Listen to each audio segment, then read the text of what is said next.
GamesMaster Series 2 has been a roller coaster of emotions so far, featuring reviews that made me want to spew my eyes out, challenges that turned my intestines into snakes, and costume designs that brought a tear to my grandmother's eye. Also a lot of cock jokes. And so we gather here today to bear witness to the end of Dominik's rule in the land of games mastery, for a brief period of time at least. With the last episodes of Series 2 still to get through, let's find out just what on earth happened on that little oil rig full of annoying, smelly children. We're straight into episode 18, and who wants to hear a lovely whistle? Well, what a lovely whistle there. That was a lovely whistle. Our first challenge then is to get through the first level of Alien 3 on the Mega Drive, which I personally find to be infuriating, so I'll be interested to see if, Remember, in space, no one can hear you scream. Alright Patrick, calm your tits. Bursting his way through the abdominal walls of this challenge from West London, please welcome Shango Stapleton. Fucking hell, look at the bling on this lad. How you doing? Fine. Now Shango, this is a very tough challenge we've set you. What's going to be the most difficult thing about it? Time. Man of many words. So how long have we set you? About 2 minutes. About 2 minutes. That's very, very tough indeed. Are you confident though? Yeah. Well, you certainly sound it, Shango. If you'd like to sit yourself down in the games playing chair, we'll get ready to start. Fine. Are you ready, Shango? Yeah. So off goes Shango here, playing everybody's favourite Takes a hit straight away, that was bad. Never fails to amuse me when a challenger cacks it at the first hurdle.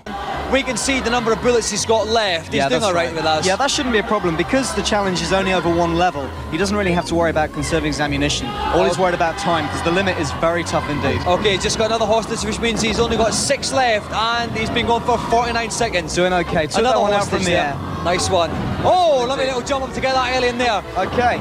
Although he hasn't been hit too much, Using we can armor- see Shango's energy, the bottom right-hand corner of the screen. Yeah, but it's that's looking firm and erect just now. Exactly. While it's still green, everything's okay. And in fact, he got a little cross first aid box Yeah, there. that would have boosted it up to maximum. As it was, he didn't really need it. Honestly, if he does this, fair play to the lad, because it's a horrible enough game without the ridiculous time limit, and he's got just 40 seconds to get the last 4 hostages and exit the level. On his way to 2 more Another hostages. hostage there. Yeah. Oh, now he took that alien out before he got the other hostage. Very clever indeed. There's smart another move. one down the bottom All here. right, Another he's 2, got- in fact. He's got 17 seconds left to get 2 17 hostages seconds. there. He's going to have to hurry. He is. He's There's 2 to the left. 13 seconds left There's 2 here to the left. to He get might the make this. hostages. Now he's That's got to one, run. that's more. He's just got to He's got sprint. the Sprint exit. right. He's got 7 seconds left. Keep on running, Come Ripley. Shango, come on, you can do it. He's The got exit's 4, just here. 3, 2. Oh, Yes, he's done it. Fair play to him. What a solid performance. Can't fault him for that. Now, Shango, we said at the beginning, Shango, it was a very, very tough time. You did it with 2 seconds to spare. Were you ever worried at all? Nah, not a bit. Not a bit. No, it was just as easy as eating a piece of cake. Nope, don't like that attitude. Get rid of him. Congratulations, Shanga. Okay, Dom, is it Shanga or Shango? Are you ready, Shango? Are you ready, Shango? Are you ready, Shangos? Are you ready, Shanga? I swear, this man just makes up names every 15 seconds. Straight onto the reviews then. It's a shit conversion of a shit game. Sounds is a very famous game, and this Game Boy conversion is a pretty decent conversion. Bar one problem, it's very... No change there then. I'd only recommend this to dedicated shoot 'em up fans who are starved of a good laugh. Can anyone out there tell me who this child reminds me of? Because he's reminding me of about 10 different people, from Mike Reed to Smashy from Smashy and Nicey. Anyone, just please tell me.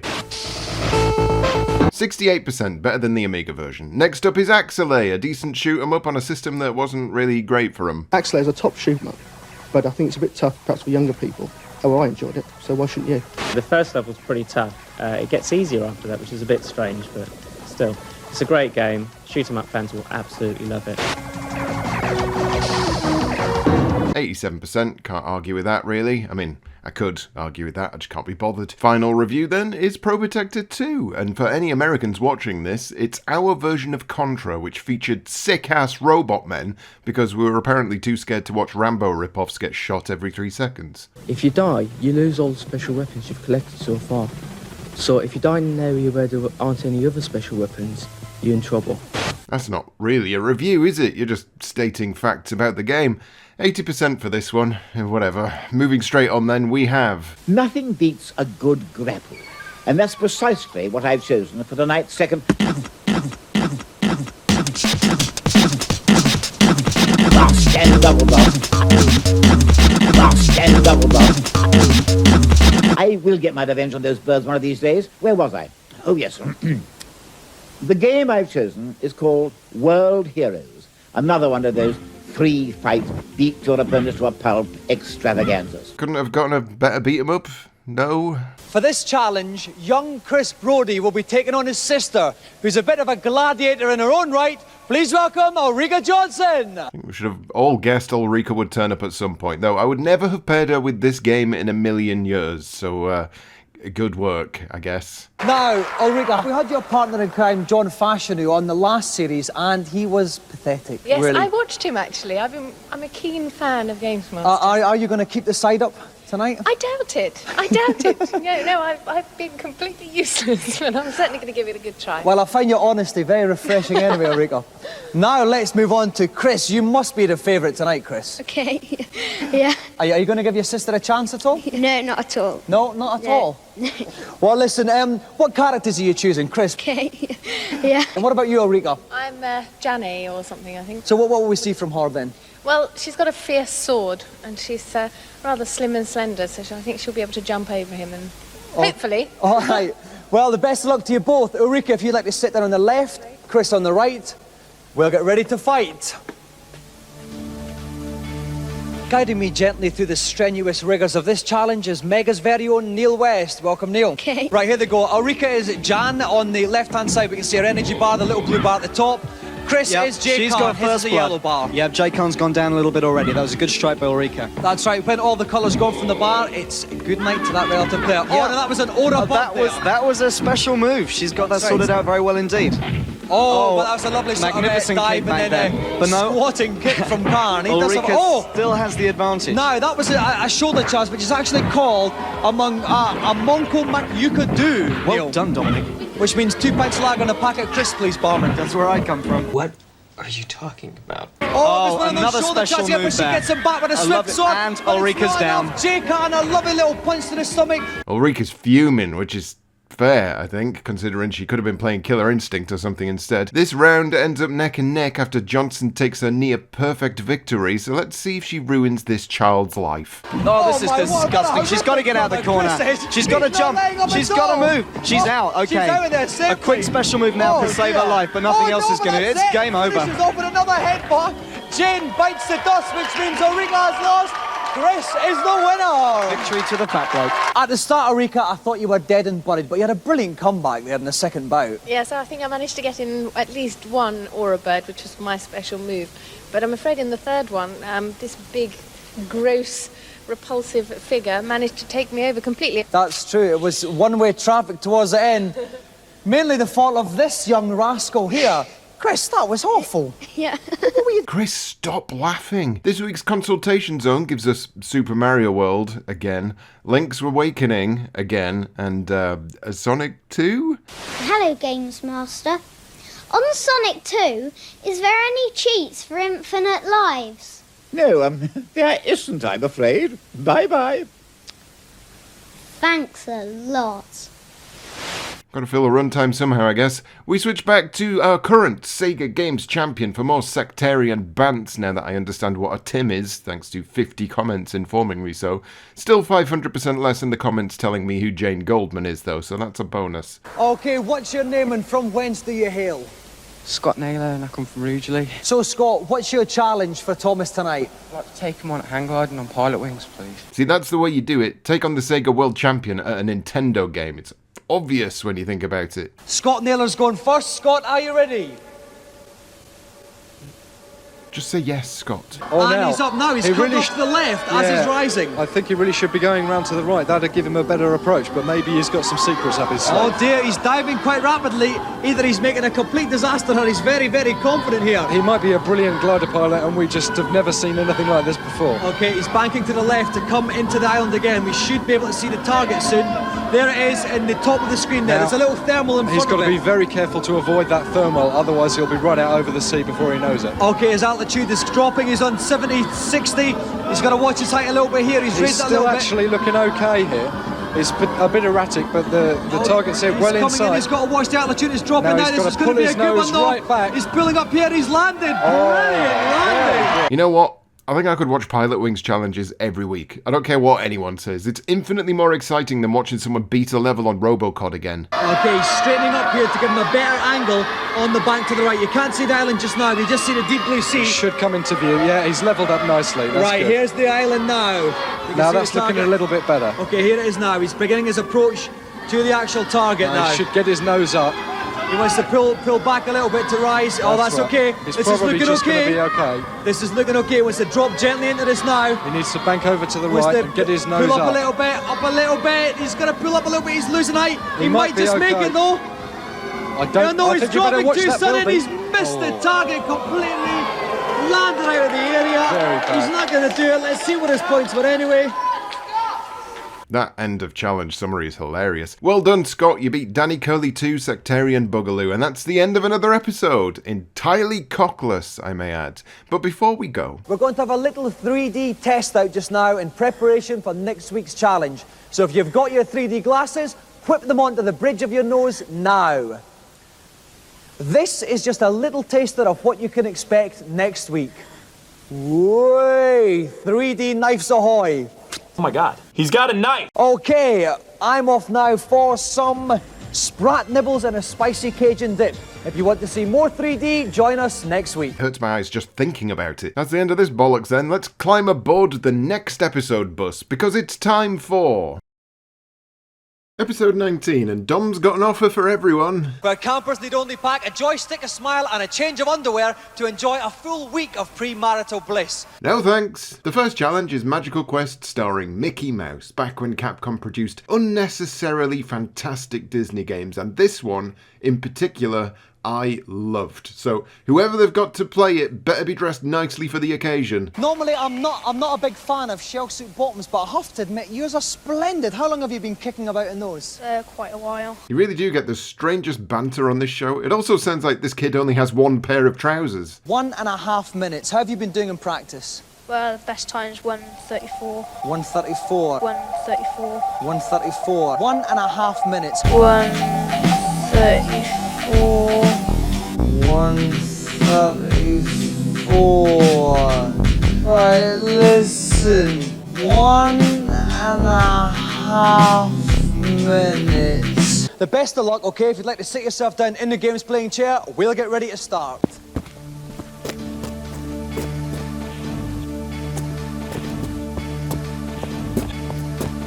Helping me out in my own little magic kingdom is Game Zone's Jeremy Daldry. Welcome, Jeremy. Listen up, everybody, it's a new scratch. This Jeremy here is got a brand new mustache.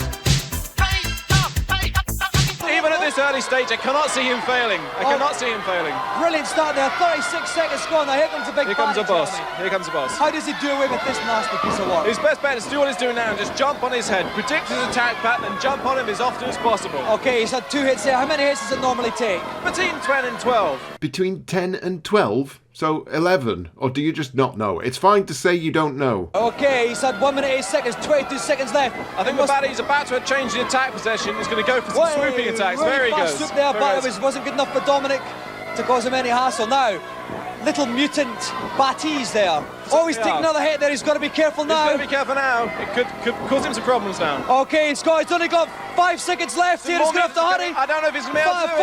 4, 3, It's all gone in the last few minutes. 1. The Battie's gone. The Battie's gone. He's done it. With literally hundreds of a second left. Okay, that was tight. This kid absolutely deserves his golden joystick and a new pair of trousers. Let's fly on over to the reviews section then. This week it's, once again, bloody sports games. Boxing is a very difficult sport to simulate, and this game shows it. The graphics are quite nice, although the animation is a bit naff. There is very little variety of opponents, and you just tap away, really, boxing away. It's about as much fun to play with as a box of used tissues. The graphics are rubbish, the controls are uncontrollable, and the sound's quite awful. It's just avoid it like the plague. Not you, apparently, Digital Muhammad Ali. They couldn't even be asked to spell your name right, so bored they were. Next up is one of 8,000 tennis games releasing this year. The control method is more difficult than Super Tennis. There are more shots and fancy serves to be catered for. I think this might be the most stilted review we have had on the show so far. He sounds like he has been taken hostage. It really adds nothing to the gameplay though. Initially, it's really hard to get into, but once you've mastered the moves, Jimmy Connors is really hard to... Looks alright, sounds alright, but if you've already got Super Tennis, forget it. It dumps on it from a great height. Well, Super Tennis can't be dumping on it from too great a height. It's still got 80% for Christ's sake. Let's look at front page sports football on the PC then. I presume it's shite. With all these statistics, it does add depth to the game. So you may be playing it longer than you'd be playing John Madden's, but it's nowhere near as playable as John Madden's. There again, nothing is. If you're into the games, but into more the strategy side and the tactics, it's definitely worth getting into. Wow, apparently it's not shite. This makes front page football as good as Elite 2 and, weirdly, John Madden, which he's just specifically said it's not as playable as. When will these reviewers learn, eh? The next celebrity challenge then is a bit of a legendary one, not only because the guest himself is just one of the best, but also because he's unfathomably shit at Sleepwalker. For our special comic relief challenge, we are blessed with the presence of a comic legend. Please welcome the High Priest of Light Entertainment, Vic Reeves.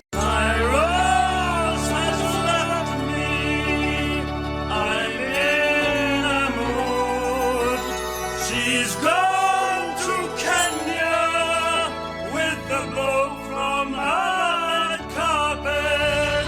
A bit shaky steps there. I am terrified of coming down the steps of that height. Listen. What a pleasure it is to stand in front of such a marvellous array of dials in one small area.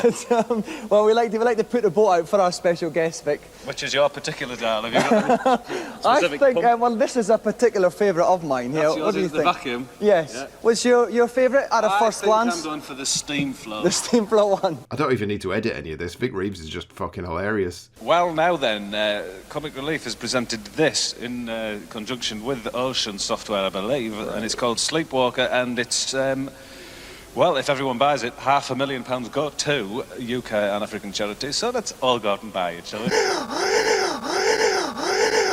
Vic, are you ready? Apparently. The best of luck then, off you go. Here we go then. Okay, so here goes Vic. He's actually controlling the dog here. That's right, the Steve. dog's called Rover, and he's got to help him get past all these obstacles. Now, the first one are these electrifying eels, which And he shoved him safely past that. very Now, well done indeed. Boot him up the tree. Now, boot him again. Another kick. Well Vic's played. a dab hand at this. Now, he's got to push him through this next obstacle. Oh, he's kicked him again. I don't quite see the For logic no of that, but there we apparent go. Let's see if Vic can do it this time. Okay, he's hoofed Probably him up learns the from tree. his mistake there. Now he's going Here to we go. Push him through. That's it. Nice one. Now hit the snake, otherwise Lee's going to get hit Hit a the few snake. times. That's it, now Okay. get the boy, Now, push don't him worry. back, push Now, the boy back. the monkey Oh will yes, push him the back. monkey's pushed him back this Now time. through. Oh no! Snake just got alive again. Came back to life just... Now hit him, Vic. Oops, the kid's gone. Oh, no. He's been trapped. That's all right, Rover's actually invincible. It's Lee he's got to worry about, as you can see from the top of the Oh, screen. well, he's actually lured the That's snake right. there. Very unselfish piece of play Right, there now by Vic. pushing Lee against the wall so the lift will take them both up to the next level. There we Okay, go. now we've got the next obstacle. There's a Okay, little now, hammer thing that's there. right, now this bridge collapses. Oh no! Rover had to bridge that gap there. Oh no, it means And the little boy's going to want Lee's going to fall back through. He's going Get to the snake, Vic! Get the snake! As you can see at the top of the screen there, there's a drowsiness meter for Lee. As soon as that gets to 0, Lee will wake up. That's Oh, it! lovely, Well Vic. played, very well Yeah. timed. Okay, here we go. Now, how can he get the boy through here? Okay, now he's got to hold himself between the two. Oh, That's it. smart piece of play. Yeah. Well done, Mr. Reeves. Very heroic. Okay, now was this elephant, he's got to hit the trunk of the elephant to stop the spurts of water. Sit it, it's tied in a little Very knot well here. done. Now, Lee will jump onto the back. Rover's got to kick him onto the back of the giraffe. Okay. Now, the giraffe will catapult him up Oh, to the yes, next now bit. Vic's That's choice. it. Soon He's going nearly something hit now. Steve. He's got to hit the hedgehog. Hit the hedgehog. I don't think Sagan will like that one. Here we go. He's got to kick him over here. No, he's falling right back down. Back Don't again. let him fall over the bridge, Oh, no. Vic. Oh no, Vic's trapped. Is Lee going to get through? No, Lee's been back. Okay, push him through now. That's it. Yes. Okay, now the he's back in the elevator. elevator. Right. Now we've got this bridge bit, Steve. Okay, he's got to lay bridge himself across. the gap again. Okay, he's dangling away there. Now, what's next? We've got the elephant We've got the here. elephant. The elephant's trunk will already be knotted. Right, that stays knotted. Yes. So he's got to get past the elephant's Okay. trunk, which he's just doing now. Okay, now. And then up on the back of the That's giraffe. right. Now the giraffe's neck will catapult Lee up onto the next floor. That's it. Now Rover's got to jump as well. Oh, no. Rover's got to get the hedgehog, otherwise it could be curtains for No, Lee. the hedgehog will have Come gone on, now. Vic. That's right. Oh no, the hedgehog got him. which means little Leah's woken up and sadly Vic's challenge is over. I don't think I've ever laughed so much just watching someone try to play a game. That was a solid few minutes of doing the wrong thing or pressing the wrong buttons over and over again. I could watch that all day. Just excellent work. But you know what this means? Unfortunately, we know it's Red Nose Day's coming up on the 12th of March. Yes. I'm not actually sure if you'll be there to witness it. I should think I probably will be. Well, unfortunately, the challenge was a bit dismal. So what we do in circumstances like these is refer to GamesMaster to see if he's going to allow you to actually leave the rig. So could you excuse me for a second? If that's what you must do, yes. Okay, let's go over to GamesMaster. Oh, I've been looking forward to this one. Down to the pit, you social misfit. I'm sorry about that, Mr. Reeves. GamesMaster has spoken. Well, what a slow and yet predicted verdict. Well, I'll tell you what, my ombudsman's going to hear about this. That was by far and away the most enjoyable GamesMaster moment so far. So I guess we have to go and bore ourselves with some cheats now. This week, the one child who bought Captain Dynamo wants a cheat for it. Mickey Mouse gets a rubbish health pickup tip thing. And then this lad, whose age is indistinguishable, wants an infinite lives cheat for Double Dragon on the Master System. And it's the most bizarrely specific cheat I've ever heard. Play through to the 4th level, go into the middle of the screen, and do 2 back kick leaps. Repeat this move until Push Start 2 appears. You now have infinite lives. That's the end of that rubbish. Now it's time to hurt your eyes. All of us here in the resort are terribly excited about the last offering for the evening. For the very first time, we venture into the world of 3D. Tonight's last contestant will need to guide a spaceship through a field of asteroids. Yes, the first ever 3D challenge on terrestrial television. It's so big, I'm not going to offer it to one challenger or 2. I'm going to pick 3 challengers out of our audience here. So if there's anybody that fancies a spot of 3D malarkey, please whip your hands in the air. Let me have a look. And yes, gentlemen in outrageously red tracksuit bottoms there. Yes, you, that's one of them. And let me see if I can pick someone else. You're going to have to go a bit louder than that then. Okay, very old gentleman, far too old to be playing games. Yes, you, sir, with a slightly receding blonde hair. They're not even hiding the fact they've planted these guys in the audience anymore. They're all about 2 foot taller than anyone else in the crowd. A quick summary on this one, because God forbid we look at this mess on the screen for too long. The first guy sacks it in double quick time. So Gary still had 51 seconds left, but unfortunately his spaceship got zapped. The second guy does a bit better. Here we go. He's getting very close. This is an impressive... He's doing very well. He's already lasted longer than Gary has. Here we go. Oh, yeah. Oh, no. Oh, no. He's only got his bare naked little ship left. He's weaponless. He's got to make it without any completely weaponless artillery at all. He's doing well, oh, though. He's diving about. Well. He's getting very close here. No. Oh, no. He was just on the lip of the mothership, but he got completely wasted. And the final guy does even better, but still doesn't manage to do it. And that's the end of whatever this game was. Oh, I don't believe it. Just as he was about to dock, Nitesh gets walloped by a meteorite, which means his challenge also has ended in failure. Okay, none of you managed to do it, so let's have 3 quick excuses in rapid succession. Gary. My glass is steamed up. Scott. Too sensitive. Nitesh. There's too many obstacles. Sensitive. Glass is...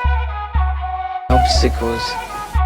3 quick excuses. sensitive. Glass is... Obstacles. I was left remarkably unstuck by all 3. And that's the end of another hot bag of old cock. So let's pack our bags and saunter down to the next level. It's time for... Episode 20, and today's first challenge is Kid Chameleon, that game on the Mega Drive that was alright, but it goes on forever to the point where you're bored before you've got a quarter of the way through it. Now, Richard, how long have you been practicing the game? Practicing a couple of hours a night, something like that. Amateur! Okay, now what are some of the problem areas in it? It's a very tough, tight challenge, this. Well, yeah, it's a bit tricky to start. The end's a bit difficult, but it's the main bit in the middle that's worrying me. I think Dom laughed there because he really wanted to say, just like when I have sex, but he realised it was 6:30 PM, and that gag was probably a bit too explicit. Also, where have the cock jokes gone? Everything has been suspiciously cockless of late, and I, for one, am feeling very flaccid about it. Okay, they're off. Okay, now he's just playing normal Kid Chameleon, but he can change into lots of other creatures. Yeah, that's right. If he can grab himself hold of a helmet, all sorts of things can happen, Dominic. Okay, as it does. That's right. Oh, speak of the penis and he shall appear. Maybe we're back in action. That's right. Okay, now obviously no baddies are going to mess with him now, Neil. That's right. He's pretty hard, to be honest. Okay, we've had 32 seconds and he's doing all right so far. He's Neil, not not any bad, slip-ups that's right. yet. He's got to break these blocks, then through the top. That's right, then zoom down here. Now, Kid Chameleon would have been quicker at this point, but Jason Maniacs is a lot harder in a ruck. And obviously that guy there would have shot out flames ad infinitum. That's right. This is definitely the slowest moving time challenge they've done in a while. Okay, he's just hovering around there. Oh, that guy was dead anyway. That's okay, right. We have got only 30 seconds left here. Okay. Is he nearing the end, Neil? Yeah, he's not far off at all. Unfortunately, he's really just...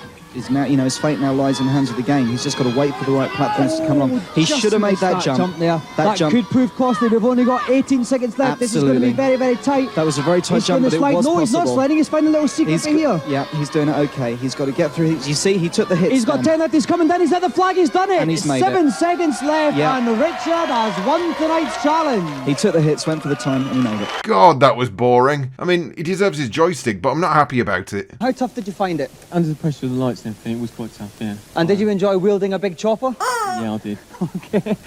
Straight over to the reviews then. This time we've escaped the curse of the sports games and we're back with God games. Only I think they've taken the term too literally, as the first game is Gods, which is a platform game. A shit one. Gods is a spotless conversion of the old Amiga game, and I'm afraid that's its problem. It just doesn't come up to scratch as far as console games are concerned. This time round is a lot faster and smoother, which is a welcome enhancement, because the original tend to slow down and become jerky when the going got tough. Gods is a really worthwhile purchase. I think it deserves a place in every Super Nintendo owner's collection. Dan Tootle there, who has spent his entire life since GamesMaster Series 2 practicing blinking. 84%. Piss off. Populous 2 is next, and if you're thinking they've already reviewed this, you'd be right. It got a 92% score in Series 1 on the Amiga, but this time it's on the Mega Drive. Far better game than the original, offering deeper strategy, far more enhanced graphics, and a whole lot more godly effects. It's really fun when you build up enough power to unleash a volcano right in the middle of your opponent's cities. In terms of difficulty, it's a lot harder than the first one. It looks and feels a lot better. This episode was brought to you by the number 84, apparently. Not as good as the Amiga version, which it isn't, to be fair, but no one mentioned the fact it was a port, so if this is the first time you saw a Populous 2 review, you just assume it wasn't quite as good as it actually is. Anyway, moving on, we have Utopia, which I've never played, but it looks fine. Utopia doesn't have quite the same oomph as a game like maybe Populous or Megalomania. There are combat elements, but unfortunately it doesn't have quite the same ass-kicking feel as Populous. It's enjoyable, but not addictive. Utopia is sort of a mixture of SimCity and Populous.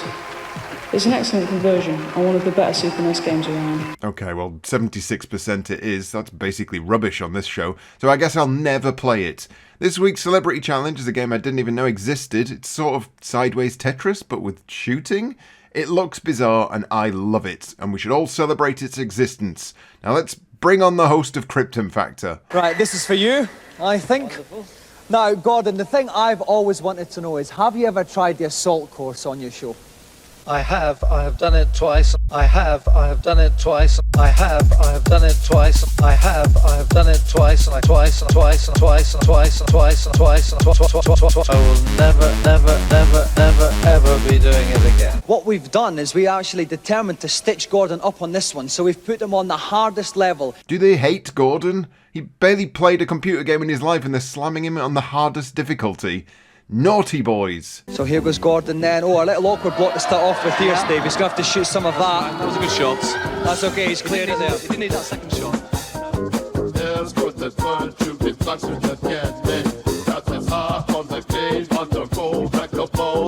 This is a pursuit of and the holding on the shoulder. And a singer or boxer like this. The host with the most from the grit down factor. He's doing very well indeed here. You know what? Not only is he doing amazingly, this mad game of shooty Tetris genuinely looks great. Although, just having to wait around for the correct piece is a bit annoying.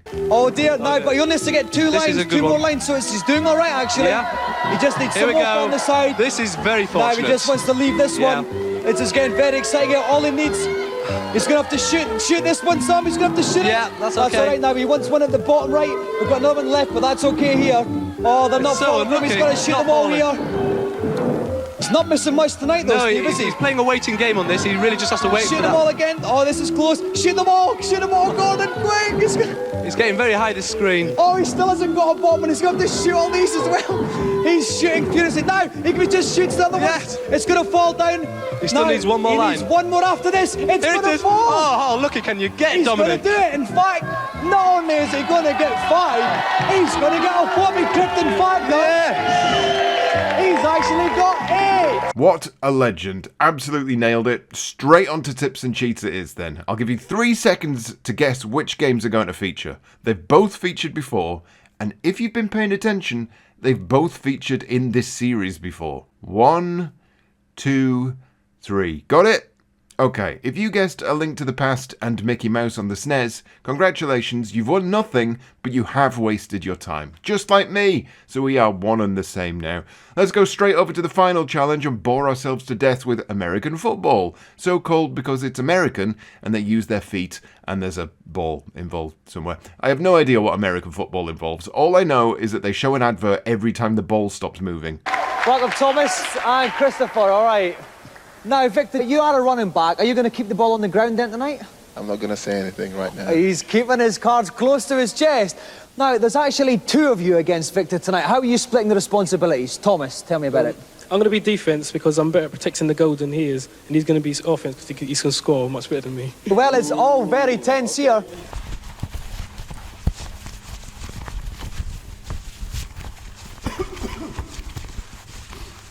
And helping me with the playbook tonight is GamesMaster's very own Stephen Magdalene. Welcome, Stephen. Good evening, Dominik. Welcome, Stephen. Good evening, Dominik. Welcome, Stephen.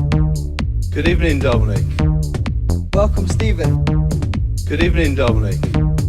Well, we have Victor Bubadike receiving the kick-off. Here's the Cobras on the left in the red shirts. Thomas Celestine's the Bisons on the right. It's a very deep kick there. Now we see Victor Bubadike kick-off return here. Oh, lovely weaving his way out there. Brilliant kick-off return. He's going all the way up to the 30, up to the 40. We'll return after these messages. On Film 4 Weekly, Michael Douglas and Glenn Close star in Fatal Attraction.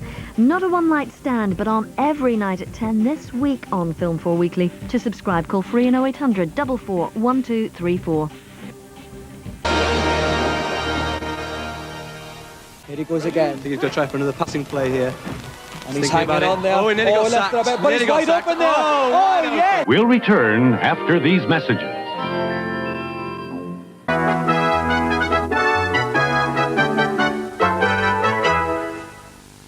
Lots of people think marriage guidance counselling is like this, but in fact it's more like this. If you have a few hours a week to spare and would like to become a counsellor, ring Barnsley 6206 206 66 206 206 206 834.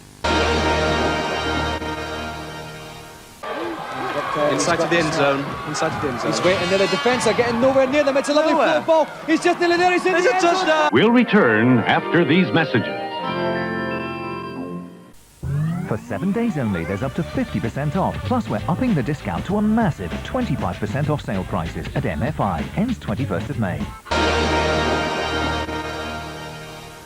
And here goes Victor Bubadike for the extra point. It's not like conventional American football. It's not a kick. It's actually another passing or running play there. And it hasn't in fact worked, which means Victor Bubadike has failed the extra point. We'll return after these messages.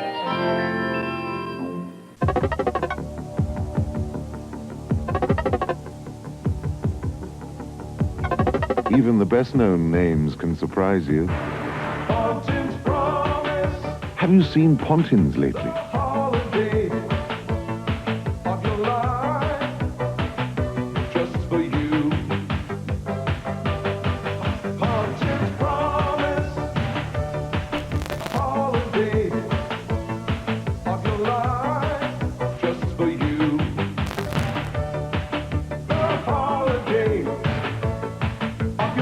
Phone TeleExpress now for your free brochure.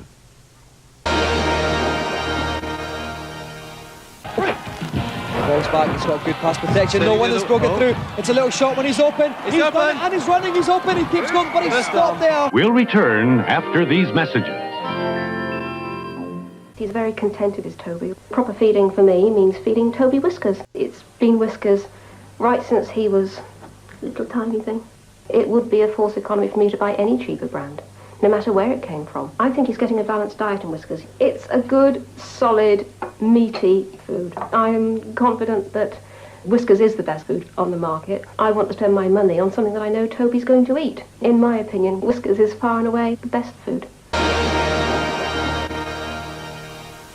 Bison's 15-yard line, the quarterback goes back, gives himself Takes some more his time. time. Puts it wide to the left, he could get it! Yes! It's a touchdown! A brilliant play fake to the left-hand side, tossed it to the left wide receiver, into the end zone. 12-8 to Victor. Victory Bibudiki is the winner! Well, that was predictably boring and made no sense to me, as it looks a bit like rugby but with armour on. So let's kick this episode into touchdown and blitz our sack while we scramble to the tight end. We'll return after these messages.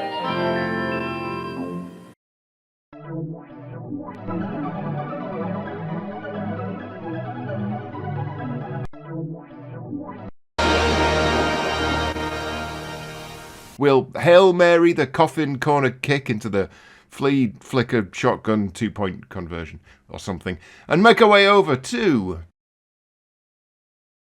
episode 21. You have joined us once more on GamesMaster's Not-to-Go holiday camp. I've just been up on the helipad where the North Sea breeze has blown in another whopping chopper full of guests. Yes, I've missed you, sweet, sweet penis jokes. Shove them in my ears. First up on the challenge roster is whatever the hell this game is. It looks like beloved PC classic The Incredible Machine, but this one is inexplicably full of tomatoes, so maybe that's an improvement? I don't know, I quite like tomatoes. Okay, well, we figured this challenge is quite easy, so what we're going to do is throw it out to one of our campers out here on the rig. So if anyone fancies the chances at the tomato game, please stick your hands in the air. How tall do you reckon this challenge is going to be? Okay, we clear some of the smoke. Definitely not you. Nope, too ugly. What about up the top here? Yes, there's a woman there, a girl there with dark hair. Oh, what a surprise. She's 3 foot taller than anyone else. Plant that woman like a tomato, Mr. Producer Man. You can't fool me. Where are you from, Helen? Now, you heard GamesMaster's little introduction. You know roughly what you got to do. We don't want to tell you too much more than that. It's basically a test of your intelligence. How's your grey matter these days? Got me through so far, but it's slipping a bit, you know. All right, then. Pretty confident this woman is mashed off her tits. Dave's gonna do rag. Dave's gonna do rag. Dave's gonna do rag on. Your 1 minute begins now. Okay, off goes Helen here now. Clicking along the bottom to select between the objects. What she's got is she's got 3 fans and 2 springboards. They've already shown the solution for this puzzle when the Games Master introduced the segment. This is possibly the stupidest challenge so far. If she doesn't do this one, she's dead to me. 30 seconds gone here. Clicking on that green light springs the She's tomato got a up. bounce. No, but it's not nearly long enough. And the flame's going to get the tomato. Big flame gets her. Okay, so Good try. 37 Another seconds springboard. gone here. What she was doing is seeing how far the tomato will spring across, so she knows where to put the second springboard. Okay, she's got for 3 fans now. Oh, a bit too strong there. She's got 12 seconds left here, David. She's going to do She it. forgot to allow for the extra fan and the more power. Okay, here it goes. Yeah, She's got 7 seconds left. Oh, no, no, she's hit by got the hit by the foul ball. flame. She's gonna have to get off. This 4, 3, 2, 1. Yes, she's just done it. That was, and I don't mean this lightly, the worst challenge that has been on the show so far. And who the fuck are these guys in the audience? This show is slowly starting to feel like a desperate scramble to fill 26 episodes, I swear. Let's move over to reviews then, where they've decided to cover classic games. I'm sure this segment won't upset anybody. Game Boy's Track and Field's up next. The graphics are some of the best I've seen on the Game Boy. I think there's not a lot of blurring behind you when you're running, swimming, etc. You could argue there's plenty of variety in there. There's 12 levels, you can have a couple of players, but once you've played each level a couple of times, you decide it's completely irrelevant. The big problem is that it's very, very easy. On my first go, I got all the way through to the end. And after that, what was the point of playing it?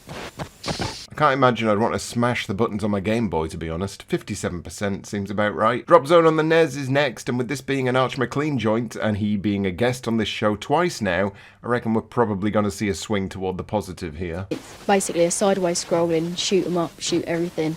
There's not a lot of variation in the levels, but they just get faster and they get harder. It's a sort of an old-style game. I mean, there's not, like, loads of variety in it, but there's something about it. It's really addictive. If you think you're a hard shoot 'em up fan, then check this out. Yeah, now, I'm not saying this score is wrong, but I can guarantee if this had been, I don't know, Peter Frampton's Drop Zone, the score would have been 50% or less for being too old and not flashy enough. Guaranteed! Anyway, Paperboy 2 is next, which definitely is too old and not flashy enough. At first I found this quite a good game, but I definitely only mean at first. Bland graphics, twee sound, the kind of collision detection that they could have improved on a digital watch. This is one game to avoid. Agreed. Paperboy is the devil's testicles, and its sequel is the tick that crawled on them in the middle of the night. 32% now makes this the worst game featured on GamesMaster, and while it feels strange and upsetting to actually agree with any reviewers on this show, they have now slightly redeemed themselves by lifting Street Gangs off the bottom of the pile. Congratulations. Next, we look at joysticks again. As we look at 4 of the latest innovative joysticks. First up, the creme de la creme of Street Fighter 2 controllers, the Top Fighter. This joystick's programmable, so I can activate the special moves just by touching one button. Here I'm doing Fireball, so Hurricane Kick, and there's Dragon Punch. This makes it far simpler, which is a great help. And it'll apparently make your living room sound like you're constantly indicating left. Stop, something to really get your hands around, the Free Flight. Okay, that's just a dildo. This is an analog joystick, so it gives you more control than a digital one would. Joystick's really brilliant to use. Wait, where's the camera going? Okay, that's fine. Finally, leave your hands free to wander with the Free Spirit. It's a joystick and a cap. If I tilt it upwards, I'll climb up, and down, I'll dive downwards. If people think flight simulators are dull, they're wrong. How many times do you reckon this poor lass has heard "Whoa, Black Betty"? Anyway, Celebrity Challenge time. Contra 3, the first level. That's actually a pretty tough challenge for a random pop star. And oh god, this time it's pop stars. For our Celebrity Challenge this week, it's Teen Pop Sensation time again. We're very lucky to have the 4 Walthamstow Wonders. Terry, John, Brian and Anthony, he's 17.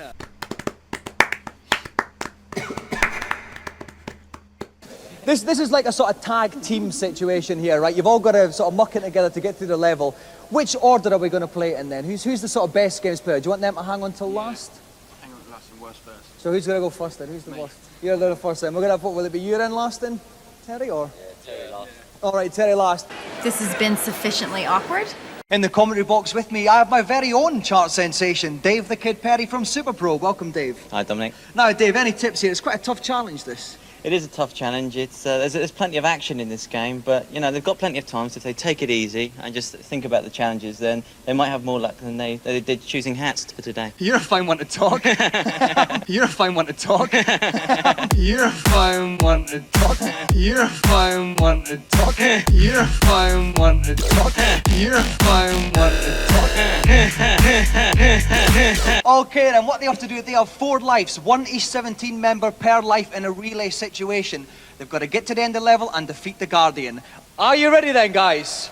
Okay, yeah. Anthony, off you go. So Anthony's playing first with the same with a normal gun just now. The first thing to note is these robots in the air. When you kill them, you get little like eagles come down, and the letter on them denotes the kind of weapon you get. No, he's got a split gun. He's got a special 3-way one there. He's ducking down there, Anthony. That's good tactics. He's got to watch this guy at the top here. Oh no, Anthony's lost it. So he hands over to Brian now. Never a good idea to run into an android. All right. Now let's see if Brian does any better here. Oh, Brian just debated that bullet there. He's stuck down. Oh no, Brian spotted as well. You know, I could say this is the most embarrassing moment for E17, but then I remembered one of them ate too many potatoes and nearly killed himself with his own car. I'm not even making that story up, and I refuse to elaborate further for anyone who doesn't know, because you have to go and witness the news story for yourself. Nothing can actually get him at all when he's in the tank. This would be excellent in the middle of London, wouldn't it? It would be handy in Oxford Street, Dave. All right, he's out there. Somersault. Oh no, he's got it. So he hands over to the last competitor, which is Terry. Halfway. Okay, he's finished the halfway body here. Get another weapon. Homing missiles. No, those are brilliant. Those will find the enemies. Sort of fills up a little no, he doesn't want to get that. Nobody seems to have told them you can carry 2 weapons at once. Careful, time is not important here. But he's got to time it and get it. Terry is the last E17 member left. That's it. He can shoot this one. Get out of the way. Now he can go now. This is a great performance so far. He's being so cool, taking his time. It's not a time challenge. Well, he's got to power up. He's got that. Right. 3-way now. Split second. Split. split gun now. He's lost the homing. Now, this looks quite dangerous here. He's got to time it right. Time it. Let's go. This is getting very, very tense. It's very exciting. Really He's good near the end. Oh, no, straight in the flame. I was about to say that Terry's holding this band together, but of course he fucked it. Probably should have just left the other lads at home and come on your own, though. Also, why does this guy have fucking gloves on his head? Let's go to John. Any comments on your performance? Not really. I can't begin to imagine how many drugs have been consumed on this day. What can I say? You got really, really close. What happened at the end there? I don't know. I had Anthony pushing the chair forward. I had Brian in my ear roll. I had John pulling me hat off. So like. Sorry, that was just a noise. All right, well, listen, unfortunately, we can't give you the golden joystick, but I think there's someone who has a little bit of a surprise for one of you. Please welcome Auntie Marisha. I'll take this one. Cheers. You're going to take that one? Yeah. All right, lovely. Let's have another round of applause for Auntie Marisha and our special guest, he's 17.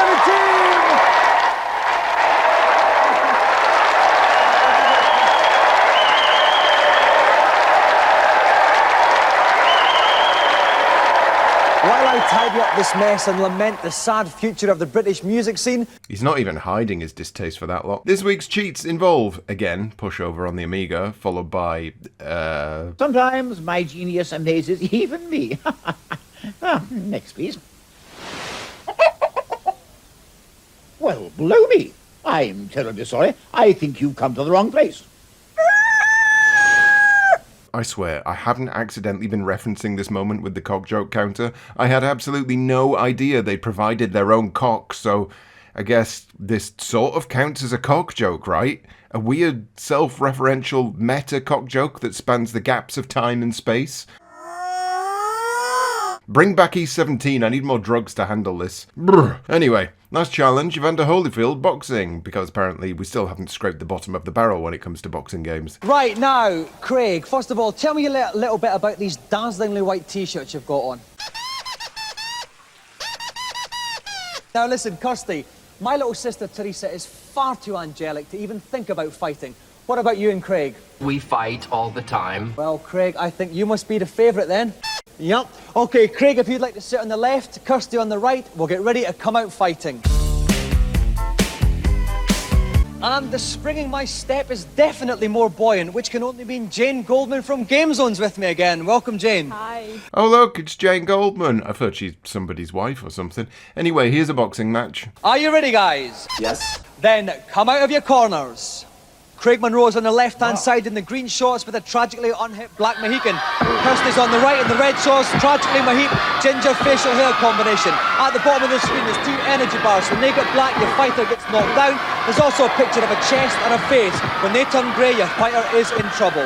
Well, they're both fighting very aggressively at the moment, Dominic, but neither of them are doing a lot of defending. No, they're not. I didn't It could be anybody's game. I didn't want this to be a good, quick fight here. What a shit show this is. If they don't get hit for a while, their energy seems to go up a little bit. That's right. Oh, lovely little Craig's punch. down. Craig's what down. Craig needs to do now is press the A button as fast as he can to replenish his energy. She said as fast as you can, lad. Hammer it, don't tap it. Now we can also see on the heads at the bottom, they're going a bit grey.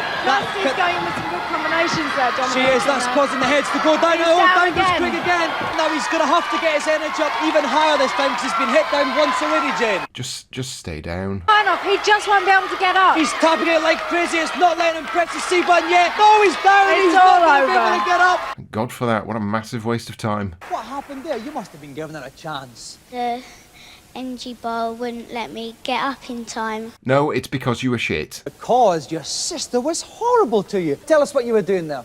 Well, I was using some combinations. No, it's because you were shit, but your brother was shitter. That's the end of all this bollocks. Let's go and get upset at more children. It's time for...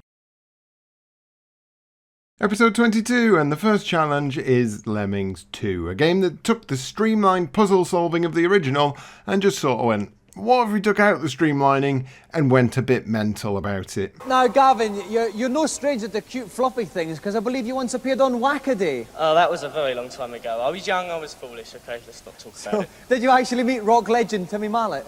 Oh, yes, he's very, very nice. Why on earth is this kid acting like the most suspicious person on Earth? I'm starting to believe he was never on Wackaday and he's actually a Russian spy sent here to gather evidence on how to complete Lemmings 2. Renegade's main man Tom Watson is with me for this one. Hello again, Tom. Evening, Dominic. Right, now, Tom, this is the sequel to Lemons. Tell us some of the different things you can do in this one. Well, you won't find the same functions really anymore. There are runners, there are jumpers, there are balloonists, there are stompers instead of diggers. It's a very much different game. Runners, jumpers, stompers, balloonists. Renegades, main man, renegades, main man, renegades, main man. He's got 50 to get home. He's given 50. He can't afford a single mistake. Okay then, well, Tom's gone over the challenge again for me, really. 50 lemons to get home when any one of them dies, and Gavin's challenge is over. Gavin, are you ready? Ready. Then off you go. Okay, so off he goes. We can see the clock in the bottom right-hand corner of the screen ticking away there. That's right. First thing he's done, quite right. He's got an archer out. He's moved the cannon. He's trying to get an arrow into the bottom of that green area. There he goes. That's the one he wants. He's now going to set a balloonist. What's he done with those two then now? Is well, that wedge the cannon in that position? Right. The balloonist will be able now to catch hold of that arrow and just hover there. There he is. I've never heard an audience shouting a competitor's name over and over before. Who on earth is Gavin? What is happening? What we want is a run, and he's running now. He's got to get ready to get him to jump over the gap. Jump over the Over he yes, goes. He does it. Excellent. He's made it. Now there's the exit there, the circus tent. That's right. Now what he's got to do is he's back to an archer again, and he's got to put some arrows into the other side because he's going to send the lemmings through.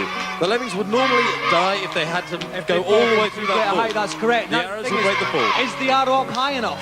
Well, there's only one way we're going to find that out, Dominik. He's all right for time. Here come 30 the lemmings. seconds left. And yes, they're a bit stunned, but they're making it in. They're stunned. They're going to make it in. I think the time's fine. He's got 23 seconds left. He looks as if he's doing. He needs to get them all in. He's going to do it. It's just a question of time here now. 16, 15, 40. This is going to be no problem. A perfect completion, Dominik. Gavin, Gavin, Gavin, Gavin. I don't know who you are, but you just beat Lemmy. Gavin, Gavin, Gavin, Gavin. That looked an absolute breeze. Was there any hairy moments for you? Заруби себе на носу. You walk home tonight with Channel 4's most glittering prize, the golden GamesMaster joystick! Enough of all of that, let's go and get annoyed at some reviews. This week it's beat 'em ups, and we begin with Dirty Larry on the links. Dirty Larry is very similar to Final Fight. It's well presented, the graphics are gorgeous, and for a links game this is certainly the best of its kind. Scrolling's really jerky, the animation's okay, and the sound's not exactly anything to write home about. Dirty Larry is crap of the worst order. Walk left, walk right, jump, punch, shoot. That's it. I did say in a previous episode that all the reviewers agree with each other, but apparently not this time. 46%, probably correct. Moving on to the best of the best then. Mediocre of the mediocre, more like. It's slick, it's fluid, it's quite deep considering it's a beat 'em up, and the whole thing is incredibly professional. Best of the best is a fine attempt, but he's got Street Fighter 2 to compete against, and at the end of the day I know which one I'd rather be playing. The controls are sluggish and unresponsive. Best of the best. Mediocre of the mediocre, more like. Yeah, that's what I said. 73%, the new bar for mediocre. And, once again, a review where they send in a guy who says he loves it and then everyone else shits on his opinion. I like it. Final game then, it's Sonic Blast Man, but this time as a proper game. Walk along, smack people in the gob, smack some more people in the gob and kick a few people in the teeth, that's about it. It's all done very nicely and with good humour. It's quite enjoyable and I'd recommend it to anyone who enjoys these scrolling beat 'em ups, but at the end of the day, it's just not original enough. 76%. Not exactly cream of the crop this episode. Now let's take a look at some old women in an arcade. First of all, they politely queued up for a shot of the Suzuka 8-hour motorbike game.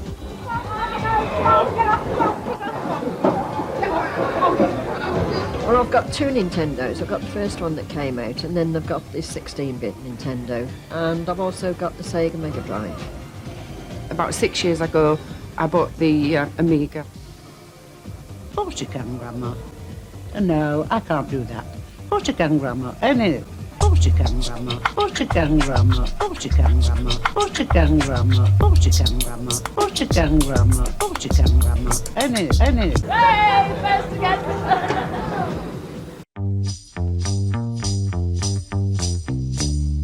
We might Mario Brothers because with the first one, Mario 1, my husband and I, we can both. After a while, however, the true games-playing nature of our dashing dames began to emerge. It makes you relax. No image has gone harder than this. We just can't leave it alone every night before we go to bed. We couldn't sleep without. Well, that was lovely, and I know it's a segment that's been thrown into this episode as a bit of a look at the old women playing games, but it's genuinely nice to see them showing a demographic that wasn't exactly typical of the time. Anyway, let's see what the next celebrity challenge is. I am so pleased you returned. It can get a mite isolated up here, not to mention a little chilly around the girders. Not that we won't warm you up with my second... Aha! Time to settle some old scores. Don't mind me. Oh, yes.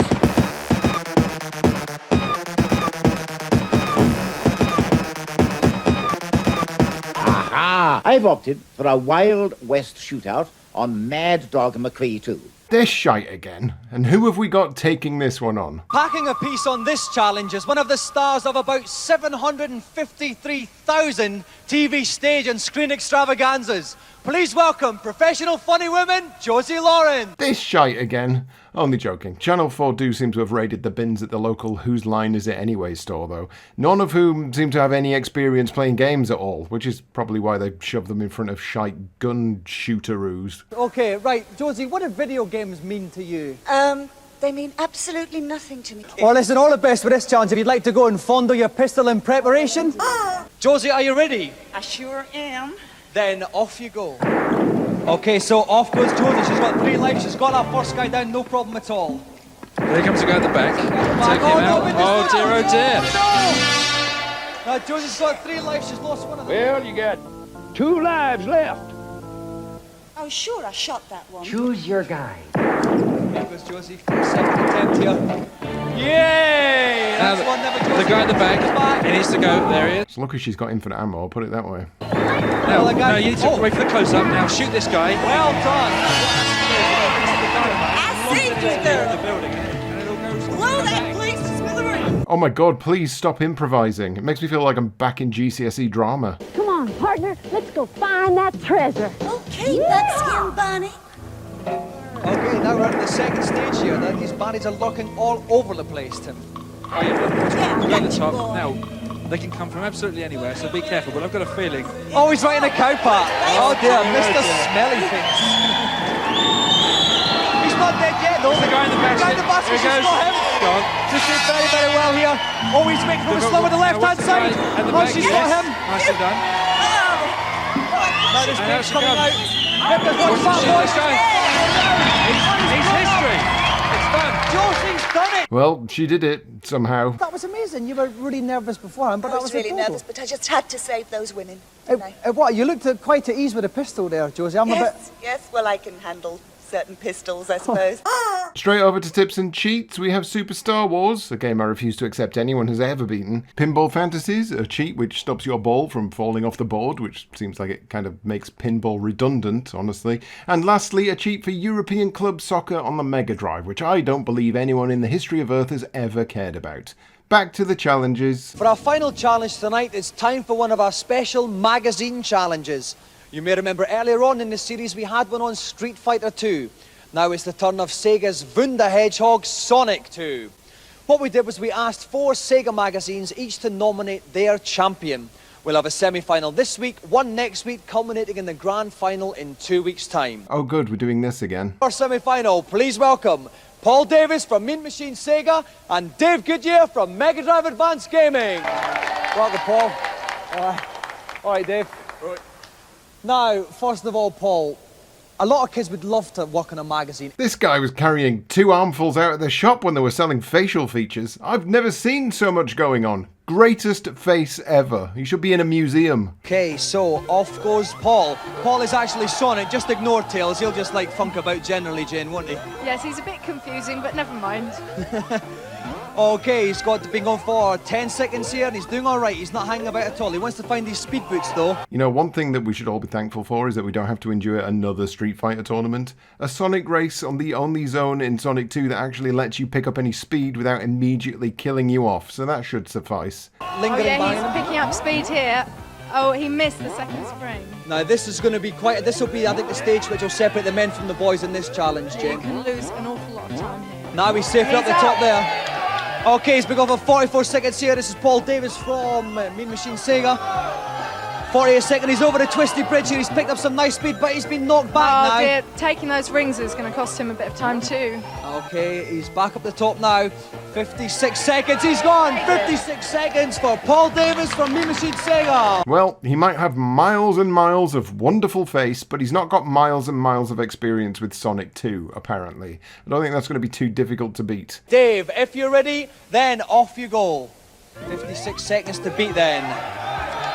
Off goes Dave. A fairly sort of normal ho-hum run-of-the-mill start there. But he's gone to top. Now this is quite it. And there's the speed boots, Jane, just like you said. Now we're going to see He's got an unfair advantage here. Oh, it's quite fair. Oh, no! Oh, dear. Well, that's okay. No, he's picked up. He's got to really take it slow and steady here. That's it. Now he's going over 23 seconds. I think he's quite far ahead on the split time here. Oh, he's racing through this one. He's running away with it. I don't think this is going to be any competition now. 30 seconds. Yeah, that wasn't exactly surprising. I think you could have picked up any kid from the street at this point who owns a Mega Drive and they would have beaten this guy. That means we will never see his beautiful mush again, sadly. But at least Jesse Plemons made it through.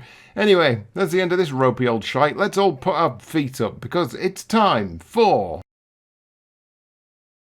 Episode 23. Here we are on the GamesMaster Oil rig again. The salty spray licking against our legs with nothing but our protective hoods for comfort. First up on the challenge roster is Captain Dynamo. Should have guessed this one would have turned up when it featured as a cheat a couple of episodes ago. Let's bring in a girl to have the inevitable games are for boys discussion. Emily, do you think video games are played more by boys than girls? Yeah. But as far as you're concerned, it's for girls as well? Yeah.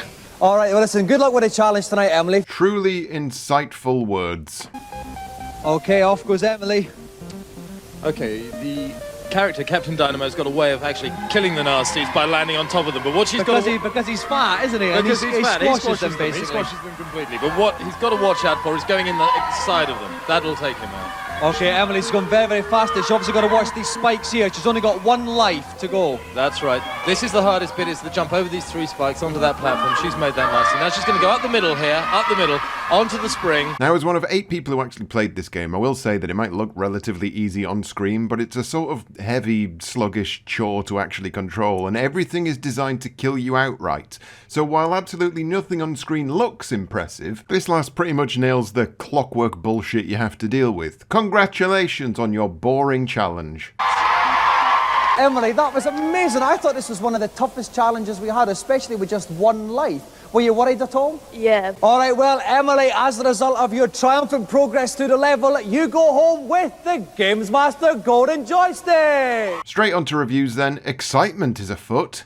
This week we have an exclusive television review of Star Fox, the most talked about game of the year. It's the first game to feature the new SFX chip, a revolutionary gadget which allows arcade quality scrolling, rotating and 3D jiggery pokery. The game itself is a scrolling shooting spectacular, and we've assembled our own star reviewing panel. Having Nintendo owners got something to look forward to. Loads of action and atmosphere, and overall an absolutely amazing game that left me somewhat aroused. For 60 quid you're getting something which is just about as good as anything you'll find in the arcades. Considering those machines cost thousands, you're quid's in. There have been many games in the past trying to be like Star Fox, but none have yet succeeded. Star Fox takes it to another level and really blows away anything that's come before. The only sort of criticisms I've got of the game is that it's really hard. Well, considering how bad some journalists seem to be at Sonic 2, that doesn't surprise me. Basically, it's like having virtual reality in your own home.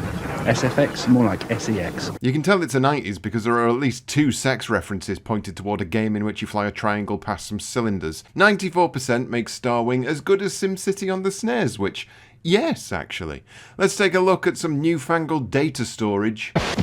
This year the buzzword is most definitely CD. 3 systems are out now: Philips CDI, Commodore CD-TV and PC CD-ROM. Sure, all of these will be massive successes. Well, we've got Les Crane, chairman of Software Toolworks, one of the pioneers of CD software, to tell us exactly what it's about. When you have a disk-based system, you're storing the material that you want to store, the data, on a magnetic medium like a tape or a floppy disk. This man has got the greatest voice I've ever heard. When you have a disk-based system, you're storing the material that you want to store, the data, on a magnetic medium like a tape or a floppy disk. And the space is extremely limited. CD-ROM read-only memory. CD-ROM read-only memory. All you can do is read off of that disk. CD-ROM read-only memory. CD-ROM read-only memory. If you can imagine that an old floppy disk or a cartridge that you put in the old Sega or the old Nintendo system held maybe a page worth of material, and a CD disc holds a library's worth of material. If you're playing an adventure game, can you imagine how many thousands of rooms and thousands of characters and the graphics and the sound and the full motion video pictures that can be put on those games? CD-ROM read-only memory. CD-ROM read-only memory. Thousands of rooms, thousands of characters. CD-ROM read-only memory. CD-ROM read-only memory.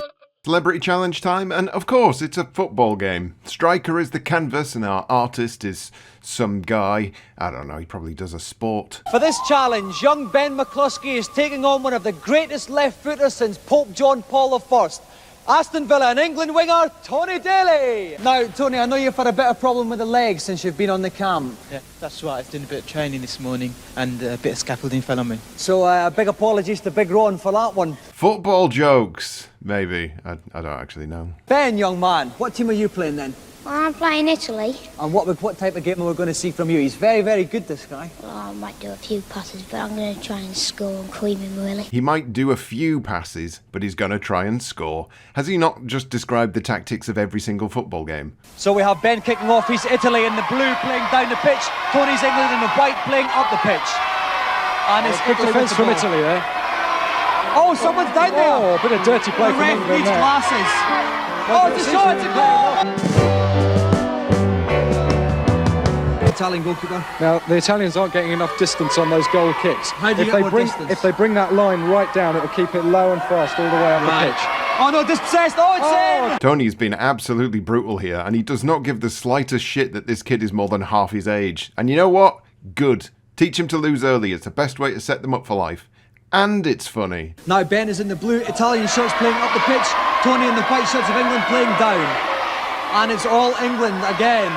Here comes the number 14. Yes, it's in! And I really do mean it. This is hilarious. I can't imagine the absolute ribbing Ben got at school the day after this shocker. Really need to tighten up the back and start hacking away at those England legs. There's a lot of holes and more holes in the defence in Brecon Cities. Oh, it's another one from England. It really is a whitewash. 4-0 to England now. Yeah, maybe we should stop. I don't know if Ben can score 4 goals in that time. Maybe he can get one back for pride. What, it's still Tony Daly? Don't call it a comeback. I've been here for years. I'm rocking my pants. Full time here at the GamesMaster Stadium. Tony Daly wins 5-0. I think it was your players that were at fault. What was that? They had too much spaghetti for lunch or something? No, they're just too slow, really. The boys let you down on the day, Ben, but you put up a good fight anyway. Yeah. All right, now, Tony, you had a predatory instinct in front of goal. You didn't let anything slip today.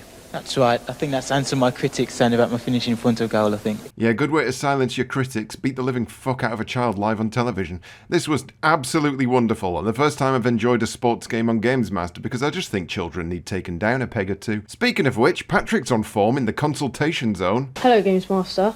Hello, young scamp. How can I brighten up your miserable little life? How can I win at Streets of Rage 2? Frankly, young man, that sort of question offends my intellect and doesn't deserve to be answered. Yes, destroy them all. Final challenge then, and we're back to the Sonic 2 magazine challenge. Hopefully one of these two has a beautiful, gigantic face for me to stare at. Start with Paul. Start with Dean. All right. Okay, first of all, Paul, now I've seen you in action on Sonic the Hedgehog 1, and you were quite smart on that. What do you think of the sequel? Well, I'm quietly confident I can beat it, Dean. All right, well, Dean, what have you got to say to that then? Well, he's confident, but I'm pretty sure I'm going to send him back to Mega with his tail between his legs. Okay, well, the second one has the weakest bonds, so I'm putting my eggs in the ponytail basket. Chemical Plant Zone is the torture device for this week. Let's see how they get on. First up, it's Boring Face. You have to be careful not to drown if you want to take the Sonic to crown. You can't take your time. You have to rush, but I sure do miss that giant mush. So many features for just one face.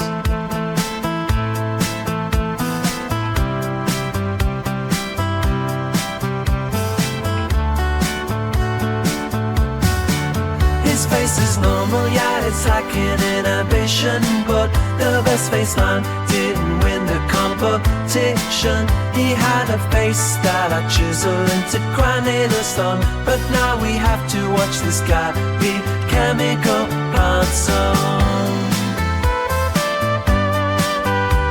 Brilliant time by Dean Mortlock. Will Paul Mellerick beat it? A quick verdict on Dean's performance there, Jane. What can I say? I'm weak at the knees, Dominic. It must be my aftershave. All right, Paul, are you ready? Yes, Tom. Then off you go. Like so, it. 24 seconds. He is going good. I think he's got a faster He's avoiding split the hazards time. too. He's doing very well. Oh, He's hit the speed brush. brushes. Things. Tony Hart used to have a couple of them, I think, in his back room. Into the tunnel. He's in the tunnel. I don't know if you've noticed Tony Hart now. He's got two women helping him out now. He doesn't have Mr. Bennett, that guy that used to come out in the long, dirty old mag. And it's a change for the better. I love the way even the commentators don't have much to talk about during all this shite, so they're just banging on about Tony Hart. Anyway, at least Big-Faced Longhair got through. That's him up against Jesse Plemons in the final of this middling Sonic 2 challenge. And that, ladles and gentle spoons, is the end of this ruddy episode. So I guess it's time for episode 24. Now, out here, supplies of Schwarfiger cleaning gel have been running low. But when you're stuck in the middle of the ocean, all alone for 2 weeks, needs must. So it is with somewhat oily hands that we say hello to GamesMaster for tonight's first challenge. Just straight in there with a masturbation joke off the bat. Say what you will about GamesMaster, but it's certainly bold. The first challenge this week is Super Mario World again, which I'm sure none of you are surprised by. Aaron, what does a young blade about town like yourself do in Newbury? Well, there's skateboarding and that's it. It's a bizarre coincidence. Auntie Marisha likes a little bit of that. Perhaps you could loop the loop with her later on. Do you fancy that? Well, not really. I'm not very good. Oh, well, neither is she.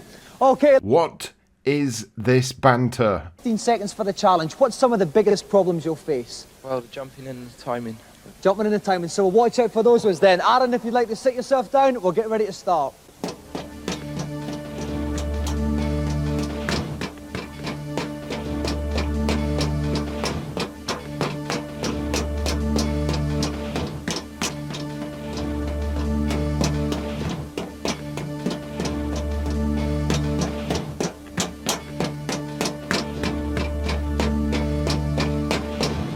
And that familiar tingle in my loins can only mean Jeremy Daldy from Game Zone's by my side. Welcome, Jeremy. Hey, little buddy, where'd you get that sash? Got a leather jacket so your face don't clash. You've got fashion, you've got style. Make the ladies swoon with your hairy smile. And it's he's only had 28 seconds, so he's doing all right. He's very okay, but he's taking quite a lot of time. He needs to be zipping through this much, much quicker. He can't hang about here now. He's successfully evaded that tunnel there. He's been going for 38 seconds here. He's got another tunnel. He's shown remarkable control in the air. Superb control in the air. Yeah, it's a very strong position for Mario right now. Okay, now 45 seconds. He's got 30 seconds left. There's that feather you were talking about, That's Jeremy. what he needs to pick up. He's only got 25 seconds left, though. He wants to get to a little flat platform so he can get a run-up going. Of course, he's got the sudden death situation as well. One platform missed, and it's all over. Okay, he's had 1 minute. He's only got 15 seconds left. He's not taken to the air as much as I thought he would be. He's got to get up there. He's got to get up there really quickly. He's got 10 seconds left. 10. Oh, I don't know. I think he's going to do it. Oh, no, he's been hit. He's small. He's dead. Aaron looked depressed before this started. Now he looks positively bereft. Now, Aaron, you had some problems there. Talk us through a couple of them. Well, the turtle just seemed to appear from nowhere. Yeah, no, mate. He's right there, look. That performance was truly pitiful. Off to the pit with you. Well, Aaron, I'm afraid GamesMaster has spoken. Yeah, that's another one sent off to the pit. Considering it's a new gimmick, they've used it very sparingly this series. I'd have had it full to burst by now, but then I'd also be putting the reviewers in there and the audience. Anyway, speaking of reviews, let's take a look at this week's Oh, Dan, Jesus Christ, don't do that. You have 3 characters. Each one has its own special abilities. One jumps, one shoots arrows, and one holds his shield above his head. Big deal. There's obviously been quite a good attempt to put a lot of depth in the game, but it just doesn't come off as well as it could have. The game itself is pretty large, the graphics are good, the sound is excellent, but there's not that much different to it.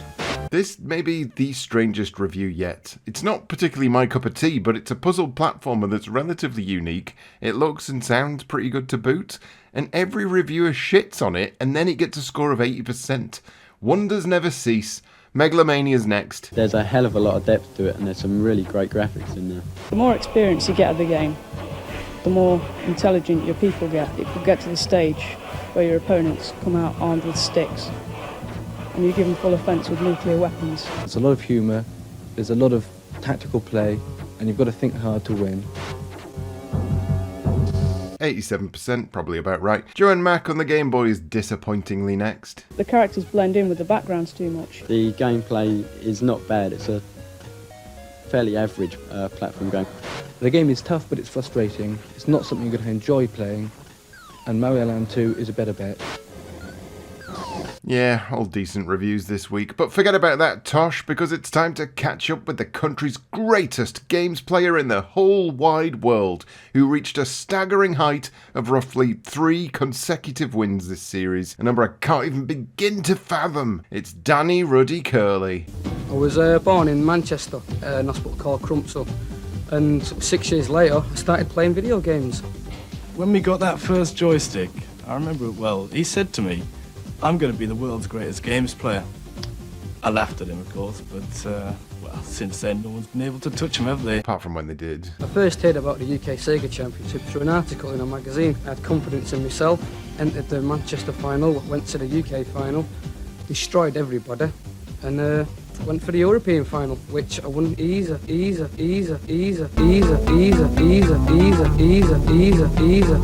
destroyed everybody, I laughed at him. destroyed everybody, I laughed at him. I still reckon I'm a righteous game player. So what do the people think about Danny? It's fantastic.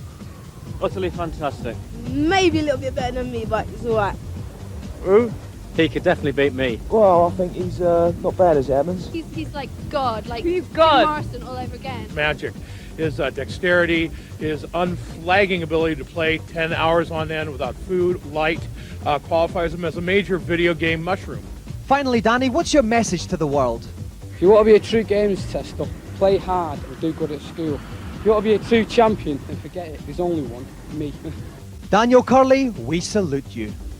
Everything about this was beyond bizarre. Let's move on to Summer Challenge then, which is our celebrity game of the week. That also means we've probably got another sports person I have absolutely no clue about. Javelin world record holder, Steve Backley. All right, now, Steve, first of all, you are the world record holder just now. What does That's it stand at? The world record is 91.46. And what have you been getting on the game? Close to it, actually. I'm fancying my chances under pressure, you know, to maybe pull it off. Look, I don't want to besmirch people's achievements, but in a time and age when people would mock others for wasting time sitting around playing video games and becoming powerful enough to be up to, but no more than 3 entire people live on television, this guy gets lauded for being able to throw a big stick really far.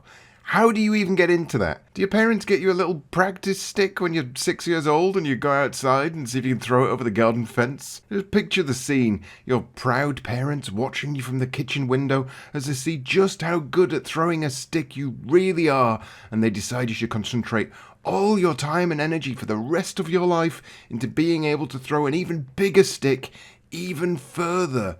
You go to a stick-throwing school, which eventually leads to stick-throwing college, and, lucky for you, a scholarship into stick-throwing university where the best stick-throwers have gathered to teach you all about how to throw a stick really, really far. You didn't get time to go out with friends and have fun and party because you knew that the most important thing in the entire world was being able to throw a big stick. You eschewed the finer things in life because the only thing you ever wanted to do was throw that really big stick. Eventually, you've thrown sticks so much that you enter a competition where other people have spent their lives throwing sticks really far, and you beat all the other stick-throwing people and are crowned the world's best person at throwing sticks really far. But then what? Do you continue to throw really big sticks very, very far in the hopes that you might beat your previous record of throwing a big stick? Or do you retire? But what do you retire to?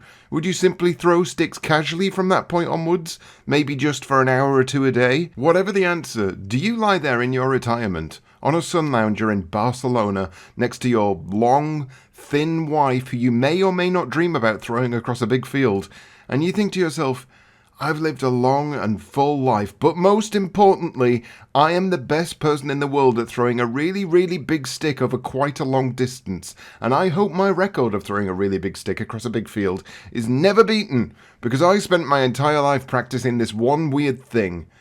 Anyway, I wasn't really concentrating on who won because javelins are stupid and boring. This guy won, I think, the champion of throwing virtual big sticks across really big virtual fields. Tips and cheats, and why does this kid look like everyone's first supervisor? Hello, GamesMaster. On Final Fight on the Super Nintendo, I've heard there's a way of getting more lives. Also, this kid has the weirdest pauses in his speech pattern. On Wonder Boy in Monsterland, I can't find the last piece of the pygmy armour. Can you tell me where it is, please? I'm sure you're all overjoyed to realise that it's time for a final battle on Sonic 2 between some Sega magazine louts. We have Jesse Plemons versus the Ponytail Party Boy, and at least this time they're going to both play at the same time on the annoying special stage of Sonic. Which, now that I think about it, Sonic 2 had a two-player mode this entire time. Why didn't they just use that for the previous challenges? Also, it's not necessarily a disadvantage to be behind. And it certainly isn't in my life. What does that even mean? Doesn't mean anything. Sonic picks Sonic 25 to 12 there. He picked up quite a few ones there. But the scores can change so quickly, Dominic, if they get hit. Okay, well, let's see how they do now. It's still 25 to 14. And Tails jumped there. Aubrey's managed to get in good position now. He's pulled it back a little bit, but now Sonic's gone in so close there. Through the ring of 36-24 to Sonic. 39-26 to Sonic now. Sonic wins the first one. You know what? This one's actually been quite a fun one to watch, with Sonic winning the first and Tails winning the second round. This final round is tight. Oh, he missed some there. 22-18 to Sonic. Sonic's in the lead. 25-21. Oh no! Luckily, Sonic curled up in a ball, so he missed those bombs. Tails leaping in the lead now by 10. 36-10 to Tails. Sonic's got some there. It's just 2 points in it. 2 rings in it. 36-34 to Tails, and it's the end. Tails wins it. 36 to 34. So close, you wouldn't believe. But Dave Goodyear is the grand final winner. Good work, Jesse. Say hi to Kirsten for us all as we wave goodbye to you, to this other guy, this Sonic 2 farce, and this entire bloody episode. Because it is time for the penultimate episode of the series. It's number 25. You're a bit exuberant, you are. Sorry, Dominic. Okay, the icy probing hands of Mr. Winter are beginning to be replaced by the warm inviting thighs of Madam Spring. And out here on Europe's only video games resort, our holidaying minions are enjoying a slightly warmer front than usual. Thanks mainly to the man who warms anyone's cockles given half a chance, the GamesMaster. The first challenge today is ActRaiser, but the platforming bit, not the city building bit, which should come as no surprise to anyone really. Now, please welcome the most 90s child you have ever seen.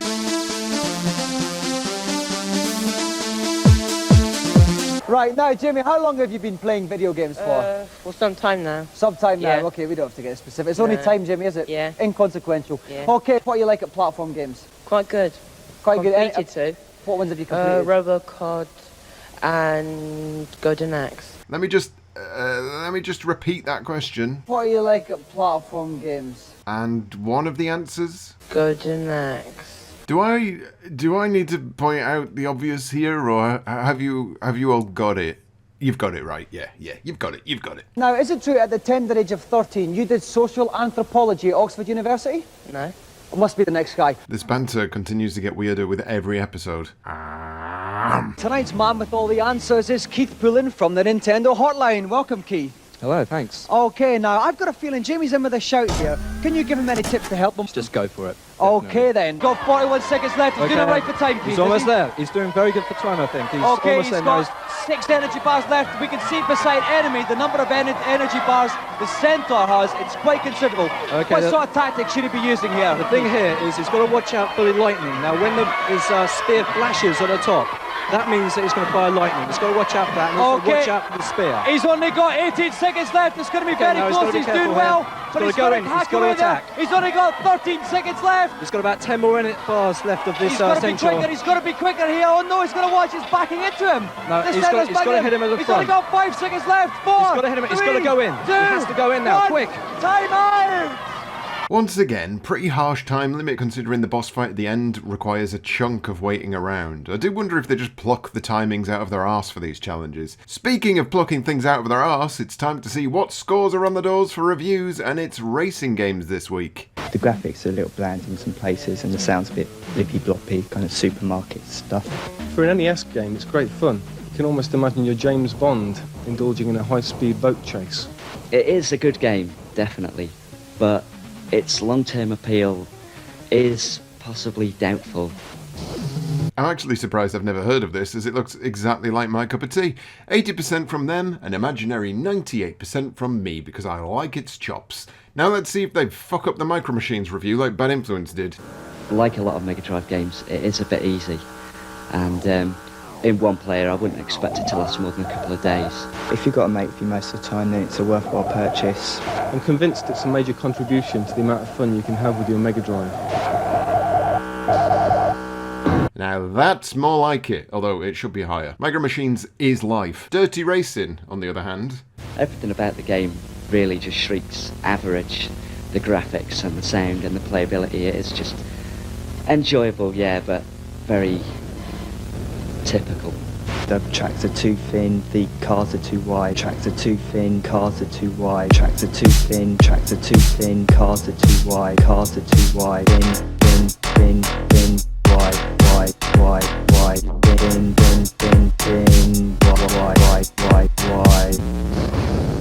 A very unsurprising score there for a game that looked like bum juice even on release, never mind now. Anyway, long-time viewers will remember they introduced a competition at the start of the series to make a game, and the entries are finally in. Let's take a look at what we've got. 10 special runners-up awards of Easy Amos went to the best game design on paper. In reverse order, Angus Poland played on the Scottish Connection with Highland Wildcat. In 9th place, Alex Burdett and Gavin Bond had a very witty bout of nautical nuances. At 8, Nick Harmer, Alan Darling, Matt Gathercall got it for the rather noir Cyber Team. At number 7, John Kuksicki and Matthew Honeybell had a platform ROM to be in Farm Island. Earning 6th place with some daunting draftsmanship was Kieran MacDonald and Suicide Sucks. At 5, one of our younger entrants, Matt Roberts, with a finely detailed What's Up Doc. In 4, we get surreal with Sheriff Handbag from Richard Leach. And at 3, the youngest runner-up, 12-year-old David Slade with Bionic Baby. Second best design on paper went to Peter Balshaw for the atmospheric Dungeon of Prisoners. But for sheer volume of tree-destroying paper, Lee and Paul Deval impressed us the most with the nature-ish platform game Woody. Now on to the actual games. 2 special commendations were awarded to, first of all, 20-year-old Fraser Ashworth for Super Blue Kid. Okay, that's just Pob, right? But the overall winner was Charlie Chimp, programmed by 22-year-olds Brian Bell and Ashley Cunningham in a transformed garden shed in Belfast. This won for sheer playability. The game will be on the cover of next month's Amiga format. As well as that, the winner gets £500 worth of Amiga hardware. All good stuff, but can you imagine having spent the past few months making a game and sending it in only for it to be ignored entirely? You'd be ruddy livid. They spent more time showing off the ideas written on paper than they did the actual physical games that were produced. Let's shift over to the next celebrity challenge then. It's that weird arm wrestling game, and our celebrities are a load of arm wrestling champions who I'm sure everyone is very familiar with. Okay, now I'd like to turn to you first of all, Rod. You're the world champion at left and right hands. You must be the favourite tonight. Yeah, well, arm wrestling's done in weight classes, and there's a very big man standing next to me. And be quite honest, he's good, but I'm better. Okay, all right, let's turn on to Robert Bad News Brown. Will you be bad news for the other two tonight? Oh, definitely, yeah. You'll be... I think I'll win this tonight. All right. Now let's go on to Tony. Poor tiny Tony. Well, my bets are going on the big friendly giant because I can't possibly put a bet on a guy who dresses in camo pants, a vest and a bandana. It's just not the done thing. Now, Tim, there's not much we can tell these blokes about arm wrestling, but have you got any tips from the arcade game point of view? Sure, first thing to remember is that this machine has no respect whatsoever for size. Doesn't care how big you are. All it cares about is technique, and they tell me that it's all in the wrist. Okay, then. Wrist. Right, here we go. Time for a weird face. Here's the robot, Tim. He's got to push as hard as he can for 8 seconds. Yeah? Absolutely, yeah. The computer's going to measure the amount of pressure that he can put on that arm. Okay, oh my word, he's got too strong to measure. Oh no. Is this challenge going to be an embarrassing nightmare? So here comes Robert. Will it be bad news for Tony? And he's pushing really hard. It's going up. He's on 73. He's off again. Oh no! Yeah. This is just going to be a massive waste of time. We've got the robot there. He looks pretty mean, Tim. But But does that mean? I think he's actually going to just self-destruct the machine. Okay, he's pushing down Rod. He's got it. Oh, he's got it. It's over the top again. Rod Rumble in it. Too strong to measure. A 3-way infinity tie. Yeah, that was a massive waste of time. 3 joysticks given out because the machine just didn't do its job properly. Really, there should be no golden joysticks and the machine should just be sent to the pit for being fucking useless. And speaking of fucking useless, it's time for tips and cheats. We get Goblins 2, we get Link to the Past, we get a girl whose head is tied on with a scarf, and Adam's Family on the SNES, all typically boring stuff. So let's go straight into the final challenge and hope to God it's something actually worth watching. The game, this time, is Fiendish Freddy, specifically the diving section of the game, so I assume we're going to get a swimming man for this. Olympic gold 100 metres breaststroke medalist and the most popular swimmer Britain has ever produced. The one, the only, Duncan Goodhue. Duncan, I must ask you, are you enjoying your stay on the resort? Listen, I'm really sorry about that. Nobody wants to watch this game. It isn't him through in a famous name. It's just a game about falling. And it feels like the stalling. Because this episode has been a pile of shit. Well, he's doing a good job here on a game that isn't particularly exciting to watch. And thankfully, this game doesn't just crash if he does too well, so at least we get some sort of result. Sadly, on the final round, he misses the target slightly, and apparently that's it. You've lost the entire challenge. Well, unfortunately, Duncan, we can't give you a golden joystick. But instead, as a little bit of a consolation, Auntie Mauritia's got a bit of a surprise for you. So let's have a big cheer for Auntie Mauritia here. Well, considering this is the second last episode, that was a real bag of spanners. Will we get a big send-off to say goodbye to all of this? Only one way to find out. It's time for Episode 26, the final squirt of juice left in this battered sausage. Well, unfortunately, it's welcome to the last show of the series. Over the past 26 weeks or 6 months for viewers in Swindon, we've mined this shaft for all it's worth. Making everyone wish they hadn't turned up today, the first challenge is on Shadow of the Beast 3. Making the beast with 2 backs on this challenge is David Newland from Exmouth. Is he saying he's going to have sex with the Amiga? Now, David, what does a funky young dude like yourself get up to in Exmouth? Well, not much, except watch the GamesMaster. Oh, yeah, oh, yeah, oh, yeah,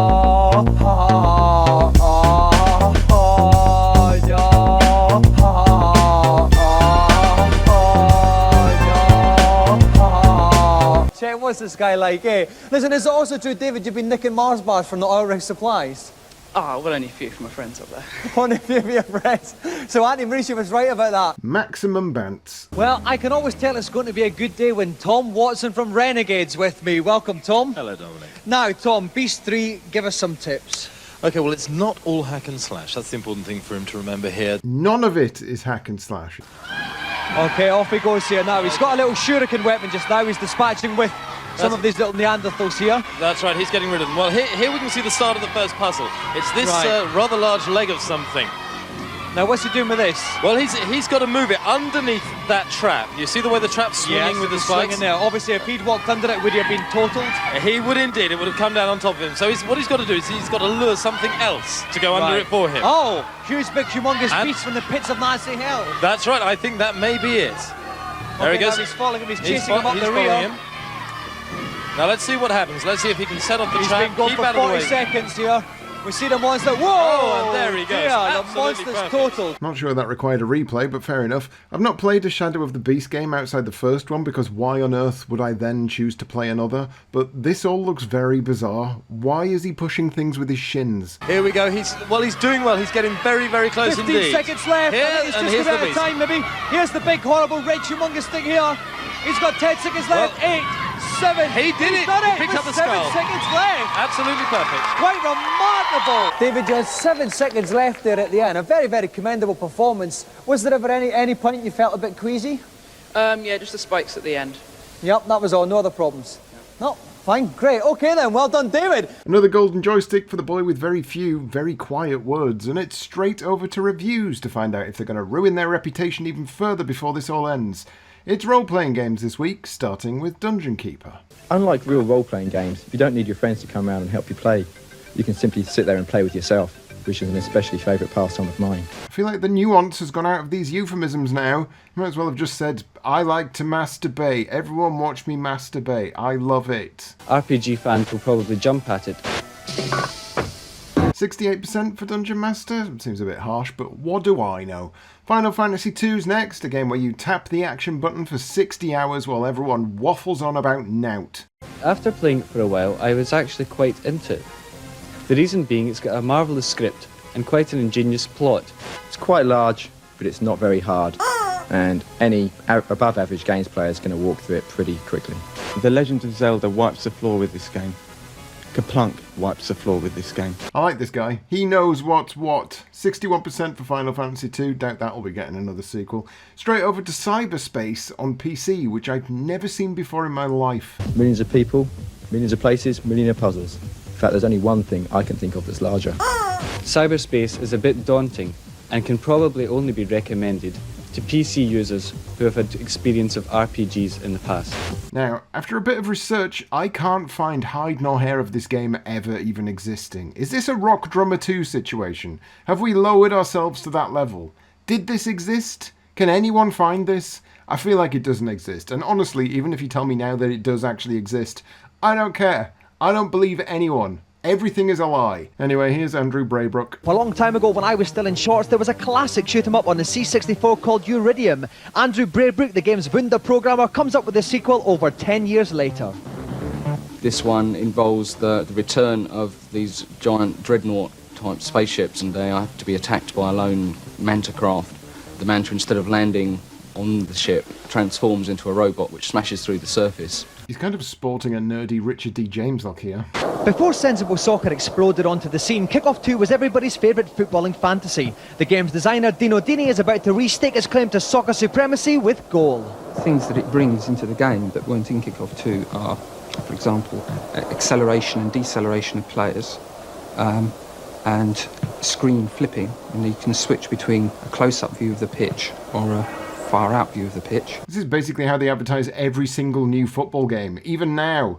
It's much better this time around because the players are cleverer, and it's got this new technology that does this thing that you should be excited about. It's all the ruddy same, you frauds. Celebrity challenge time then. It's NHLPA hockey because we have to meet the sports game quota for the series.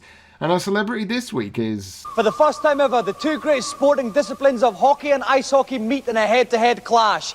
So please welcome Great Britain ice hockey star Kevin Conway and Britain's greatest ever hockey player, Sean Curley. Yeah, I've got no idea either. Now, I'll turn to you first of all, Kevin. This is your game. Surely you've got to be the favourite tonight.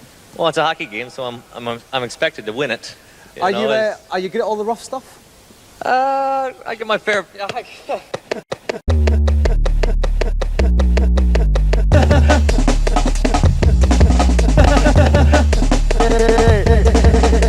Okay, Sean Curley is playing San Jose, playing up the pitch in the white, and Kevin Conway's in the red, playing down as Ottawa. Ottawa have got possession straight away, doing okay. Comes, tries a shot. Oh, it's padded off by the goalkeeper. Down he goes, penalty. Oh dear. Now, I feel this is the right time to point out that while I really enjoyed playing these games back in the day, it makes my arse cheeks clench that they have these weird borders on the top, the bottom, and the left, but not on the right. And they're not the same size. I hate it, and I can never not see it, and I want you to all deal with that curse as well.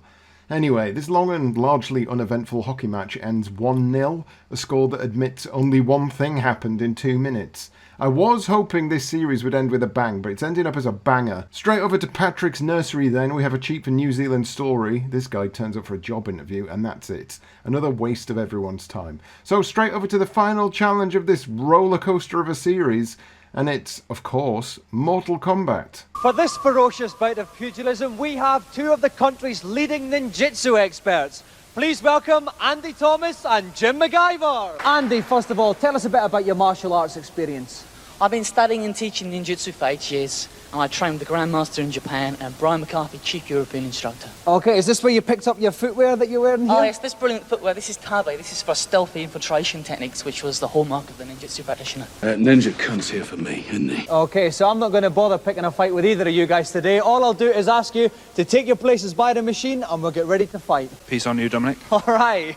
Okay, so Andy Thomas is Raiden, who's the straw-hatted fellow in the black and white on the left. Jim McIver is Sub-Zero, the rather cool blue and black combo on the right.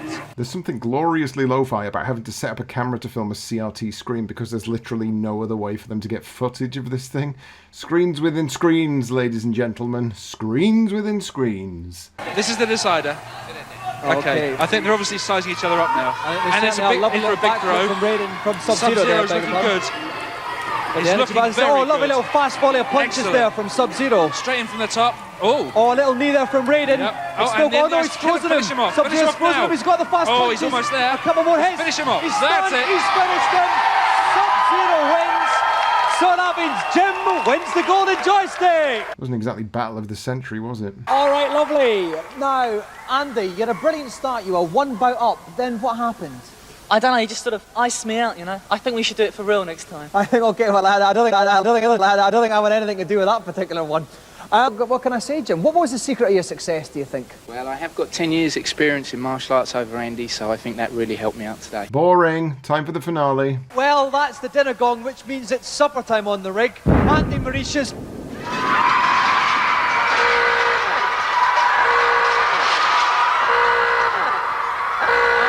Sorry about that, I'm just hearing news that Andy Marisha has in fact blown up a brand new pine-fitted kitchen. It's a disaster of epic proportions. Hopefully we'll be back next week. In the meantime, if there are any old age pensioners on the rig, I'm getting off first. Good night.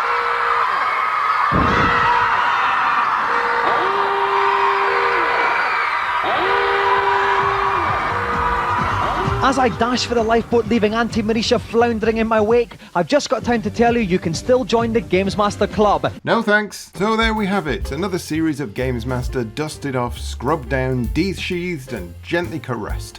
A series which more than doubled the length of the first and, at times, struggled to find its feet when finding something people would actually want to watch people competing at. That all being said, this was a vast improvement over the original series, and I was surprised to find out that Mr. Diamond himself actually hated this series, mostly because he was exceptionally preoccupied with the idea of appearing cool, and they made him wear a big red blazer. But the whole aesthetics and weird mashup of ideas work for the show, and truthfully, he didn't seem particularly awkward in anything he did here. Considering it was all filmed and shat out into the public within a few months, you would never really have guessed it at the time of release, and I can't help but wonder if perhaps British Rail had had a hand in the design. And with Dominik away to lick his ego wounds because he didn't like his school uniform, behind the scene, things are about to change. Maybe for the better? More likely for the worst. That, however, is a story for another time. So I will see you all on the next one as we venture deep into the murky waters of GamesMaster Series 3. I bet you all thought that I forgot. Statistics time is what I brought. I never forget.